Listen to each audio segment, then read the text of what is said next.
네, 이번에는 대한민국에 조 단위 이상의 부자들이 있죠.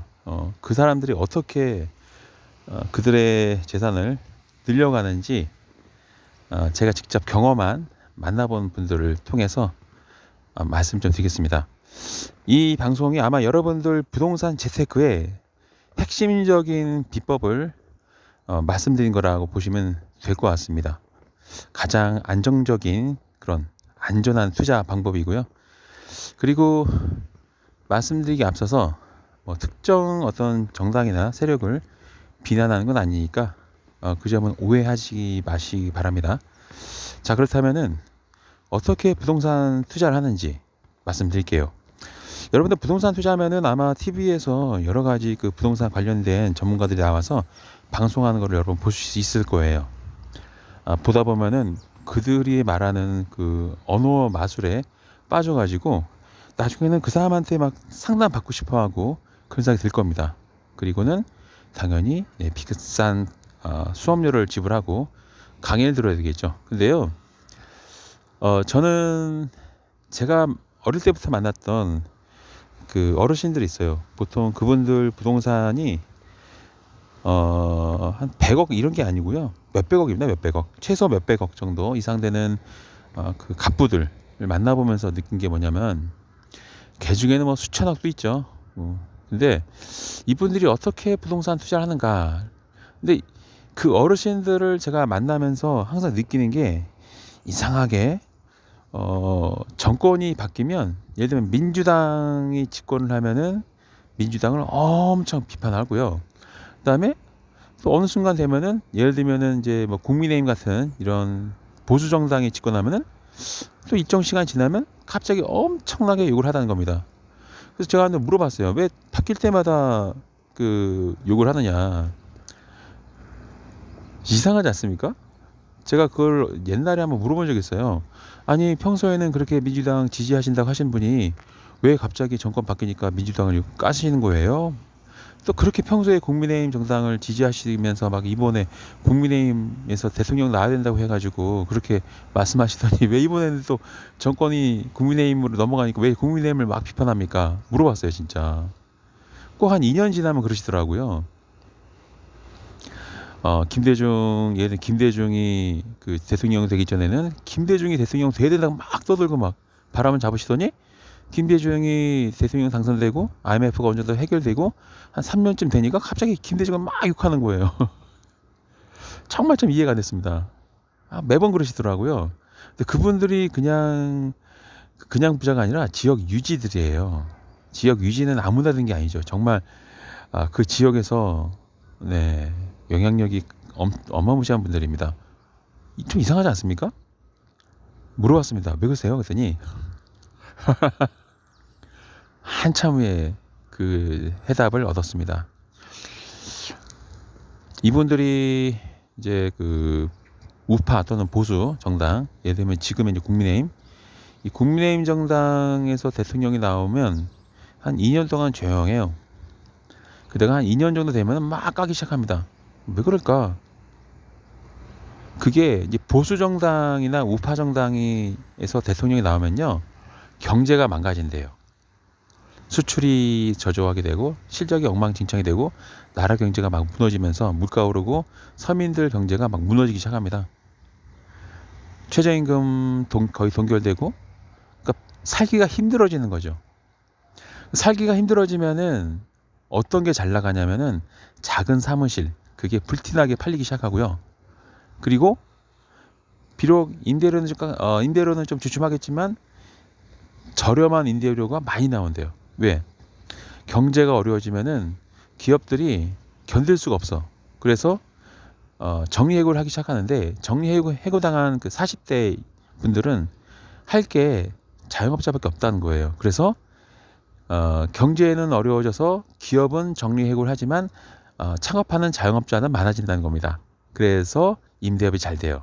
두 번째, 자, 취업이 어려워집니다. 왜냐하면 기업의 매출이 떨어지기 때문에 사람들 많이 뽑을 수가 없어요. 신입사원을.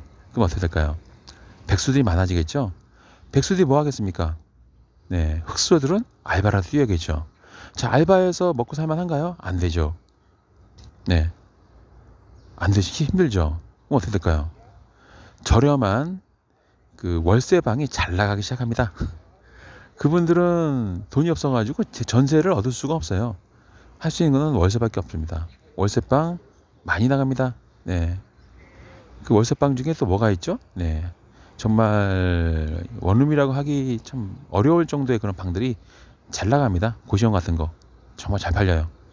그래서 또 부동산 수익이 늘어난다는 겁니다. 그리고 또 하나, 어, 대출 끼고 아파트 사신 분들이 이자율이 올라가요. 그래서 항상 그래요. 항상 보수 정당 정권을 잡으면 이자가 올라갑니다. 이자가 올라가면 어떻게 돼요? 못 갚지. 그리고 매달 견딜 수 없는 겁니다. 그러면 어떻게 될까요? 집을 팔거나 아니면은 네, 팔아도 낮게 팔아야겠죠. 왜? 돈이 흐르지 않기 때문에 많이 받을 수가 없어요. 내려서 이제 팔게 돼 있습니다. 부동산 가격이 다 내려가요. 왜? 그 수출에 의존하고 있는 대한민국 경제 체계상 수출이 지금처럼 팍 떨어지면은 시중에 돈이 돌지가 않습니다. 주머니가 빡빡해져요. 지갑을 열기 힘듭니다. 먹고 사는 것만 쓰게 돼 있어요. 그러면은 이제 아파트가 가격이 떨어지고 상가도 떨어지고 그마저 또 원금이랑 이자랑 같이 상하던 사람들은 견딜 수 없습니다.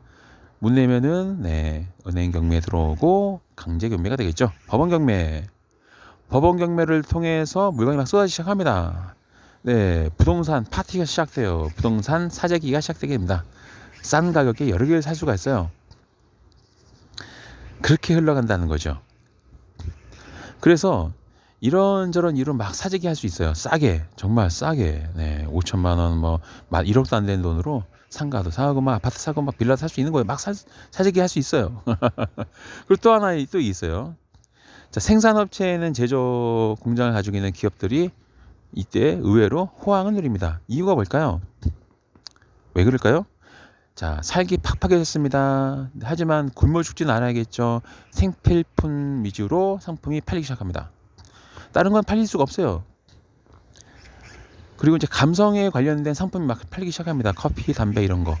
힘들수록 영화 보고 현실 도피하기 위해서 게임 산업 발달하고 TV 시청률 올라가고 네, 가장 싼 돈이 안 드는 데이트를 하면서 네, 잘 나가는 상품이 특정되기 시작합니다. 한정되기 시작합니다. 기업한 이 사람 입장에서는 네, 큰 손들 입장에서는 너무 쉽죠. 왜? 다양성이 떨어지고 그동안 자기 본인들을 힘들게 했던 그 크고 작은 이 사업가들, 자영업자들이 이제 살아남을 수 어렵습니다. 왜냐하면 생필품 같은 경우는 대부분 브랜드 제품입니다. 브랜드 제품은 대기업이 파는 거죠. 자, 다른 상품은 잘 팔리지 않습니다. 휴대폰 케이스 안 팔죠. 왜냐하면 돈이 이제 먹고 사는 것도 팍팍해지니까 딴 거에 돈을 쓸 수가 없게 돼요. 자, 우리나라의 식품이라든가 휴지라든가 등등 물 등등 인간이 생존하는데 반드시 필요한 상품을 판매하고 있는 것들은 대부분 대기업이에요. 나머지는 힘들어집니다. 네, 그러면 어떻게 될까요? 자영업자들이 줄도산하게 돼 있습니다. 파산하고 폐업 신고하게 돼 있어요. 자, 파산하고 폐업 신고하면서 네, 가진 분들, 전문 분야에 계신 분들 돈 벌기 좋죠.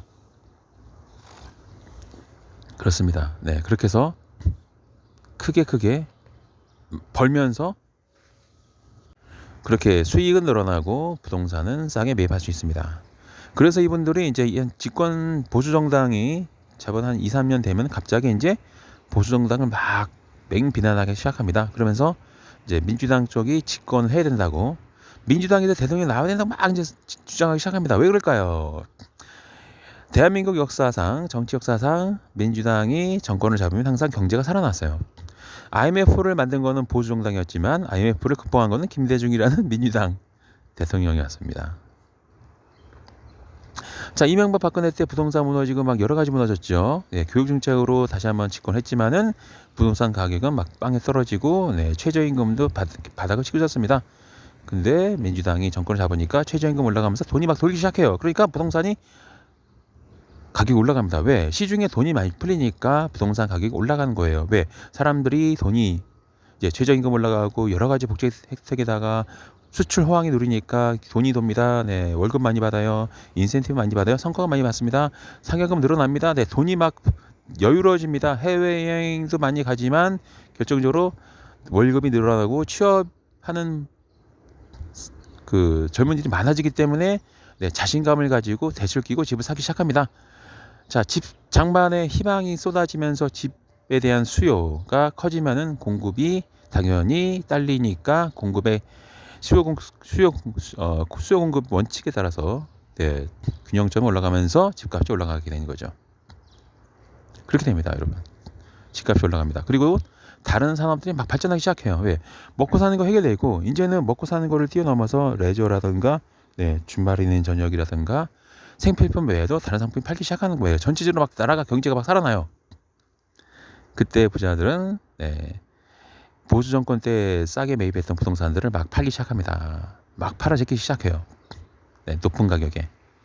야, 대단하죠? 네, 이게 어느 정도 이익이 되냐면 만약에 3억 5천에다가 대출 끼고 해서 아파트 사재기했다.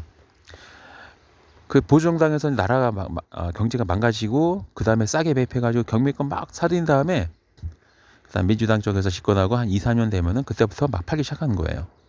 왜? 높은 가격, 거의 2배 가격에 나갑니다. 어떤 경우는 3배 팔리기도 해요. 3배.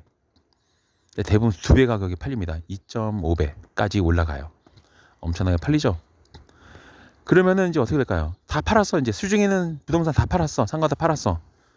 자, 이제 또 돈의 욕심은 끝이 없어요. 자, 돈을 또 벌어야 될 거 아니에요.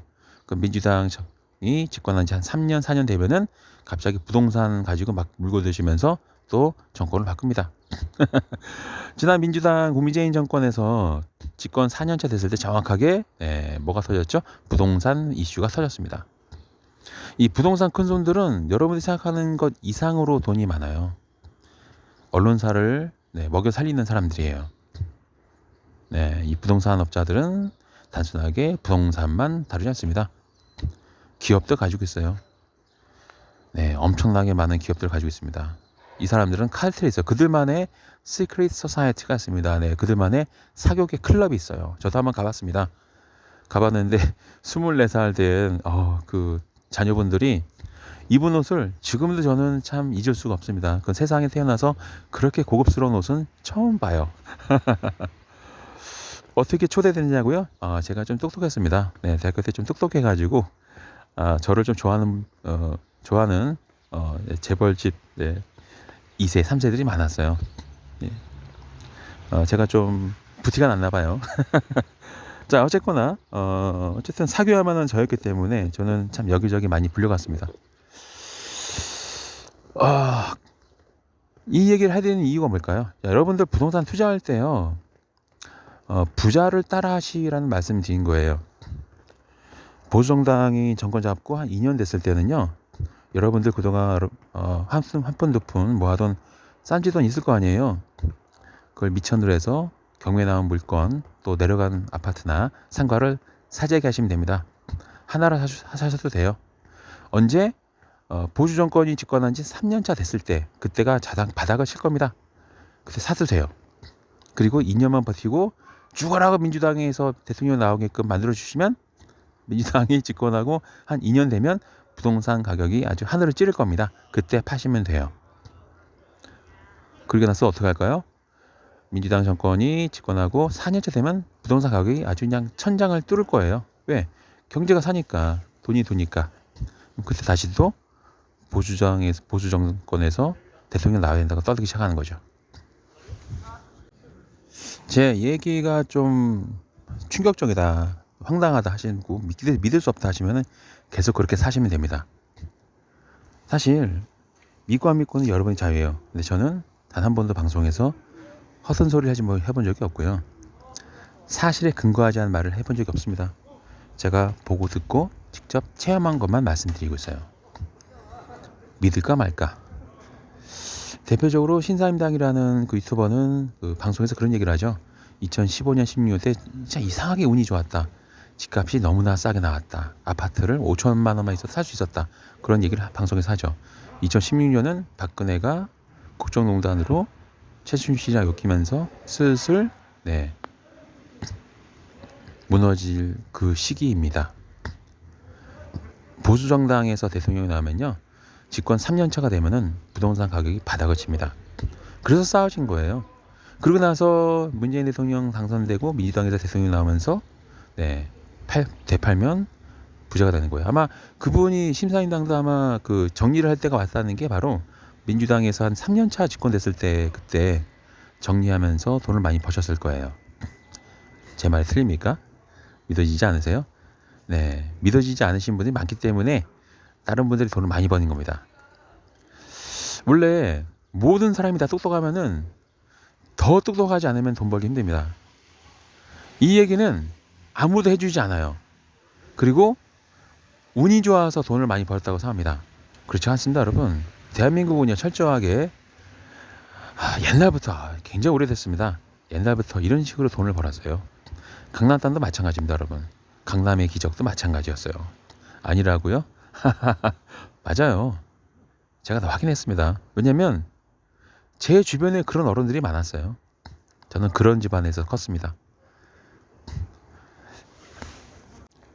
오늘 이 영상이 여러분들이 세상을 바라보는 대한민국의 경제, 대한민국에서 부자가 되는, 그냥 부자가 아니라 정말 부자가 되는 그런 길에 눈을 뜰 수 있게끔 해주는 그런 지남자가 됐다면 더더욱 바랄 게 없겠습니다. 이상입니다.